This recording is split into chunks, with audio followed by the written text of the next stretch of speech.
Bonjour à tous, soyez les bienvenus sur West Armenia TV. Les titres principaux d'aujourd'hui. La 20e session de l'Assemblée nationale d'Arménie occidentale. Nouvelle avancée et question importante. Armaïs Arabekian évoque le rejet des marchandises azerbaïdjanais pendant le blocus. Avec le soutien de la Turquie, l'Azerbaïdjan a occupé et complètement dépeuplé Artsakh, sans synthèse. En Arménie occidentale occupée, Talat Pacha est à nouveau héroïsé dans le contexte des relations entre l'Arménie orientale et la Turquie. J'ai découvert dans les archives des périodiques roumano-arméniennes inconnus, Arsène Arzoumanian. L'alarme Denis Denisov sur la déclaration du ministre russe de la Défense concernant le sunnique. Le réalisateur du film Le prix d'une fausse paix a remporté la nomination du meilleur réalisateur. 20 ans de vie, l'héritage de Petros Tourian. L'Assemblée nationale d'Arménie occidentale a tenu sa 20e session sous la présidence de Mme Nelly Arutunian. La présidente de la République, Mme Lydia Markosyan, a ouvert la session en soulignant les acquis de la lutte de libération, notamment le soutien à la Palestine et les efforts pour conquérir les terres historiques arméniennes. Un débat symbolique a porté sur la date de la déclaration du Conseil national arménien de Tiflis, défendue comme étant le 30 mai plutôt que 28, renforçant l'identité nationale. La session a également traité la résolution concernant les droits des citoyens de l'Artsakh en Suisse, mettant en avant l'importance du droit international et le rôle de la diaspora. Cette session a illustré l'unité du peuple arménien et réaffirmé l'appel à la communauté internationale pour la défense de ses droits.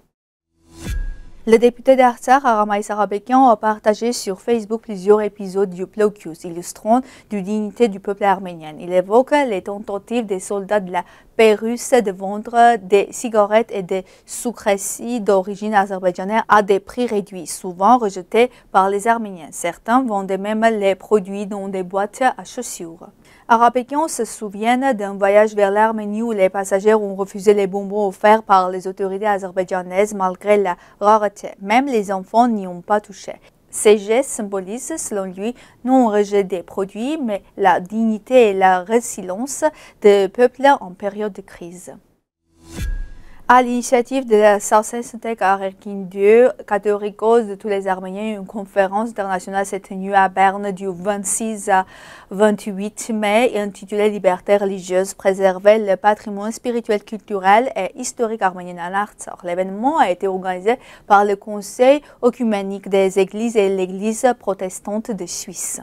Dans son discours d'ouverture, le catholique a dénoncé les actes de nettoyage ethnique et les violations des droits humains commis par l'Azerbaïdjan avec soutien de la Turquie. Il a condamné la destruction systématique du patrimoine arménien, le déclassement frauduleux des monuments arméniens à patrimoine albanais et le refus de l'Azerbaïdjan de coopérer avec l'UNESCO ou de respecter les résolutions internationales. Il a rappelé les attaques contre les sites sacrés, notamment la destruction des Khachkars de Djoura en 2005 et a souligné que la préservation du patrimoine culturel est un devoir universel. Appelant la communauté internationale à agir sans cessité à exiger la libération des prisonniers arméniens, le retour des déplacés et la protection du patrimoine de l'Artsakh. Il a remercié les exileurs et les partenaires œcuméniques pour leur soutien indéfectible. Alors que l'Arménie orientale parle de paix avec la Turquie, les autorités turques poursuivent la glorification des figures liées au génocide commis contre les Arméniennes. Le maire d'Ankara, Ansur Yavas, a récemment annoncé l'érection d'un monument dédié à Talat Pacha sur le boulevard qui porte son nom selon les médias turcs. Lors d'un colloque consacré aux diplomates turcs tués par des combattants arméniens, le maire a confirmé l'installation du monument. Talat Pacha, ministre ottoman de l'Intérieur pendant le génocide arménien, fut le principal organisateur des déportations et massacres de 1915. Il fut exécuté à Berlin en 1921 par son roman Tehlirian dans le cadre de l'opération Nemesis. Dans un entretien accordé à Alpha News, Arsène Arzoumanian, docteur en sciences politiques et rédacteur en chef au magazine Ararat à Bucarest, a affirmé que la préservation de la langue est la clé de l'identité arménienne, bien avant les liens avec leur mère patrie. Engagé dans un travail de mémoire, il œuvre à retrouver et valoriser des documents d'études arméniens oubliés dans les archives roumaines. Il existe plus de 30 périodiques arméniens anciens, comme Ararat, Nora Archalouis, Yerkilmassis et d'autres encore inconnus, a-t-il précisé, ajoutant qu'une partie de ces documents sera envoyée au Matenadaran. Il a également évoqué le festival culturel rue arménienne organisé à Bucarest depuis 2013. Très populaire, il a attiré quelques 20 000 visiteurs l'an dernier. Arzoumanian souligne que l'héritage arménien en Roumanie est bien vivant, comme en témoignent les noms de rues dans plusieurs villes dont la méconnue Strada arménienne à la frontière ukrainienne. Denis Denisov, expert à l'Université financière de la Fédération de Russie, a commenté les tensions autour de la région de Syunik dans une interview accordée à Alpha News et a noté que le risque d'un nouveau conflit armé diminuait en raison de la situation internationale. Il a souligné que la Russie agirait conformément à ses obligations, mais qu'il était trop tôt pour se prononcer sur la position du pays.